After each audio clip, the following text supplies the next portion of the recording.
Hi, I'm Hannah from Sheet Leveler. In this quick video, I'm going to show you how to enable the PowerPivot add-in in Excel.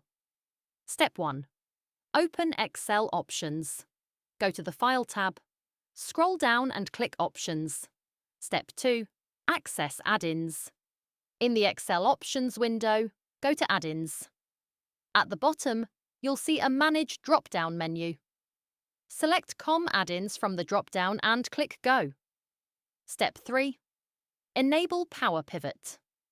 If your version of Excel supports it, you'll see an option called Microsoft Office PowerPivot for Excel 2013. Tick the box next to it and click OK.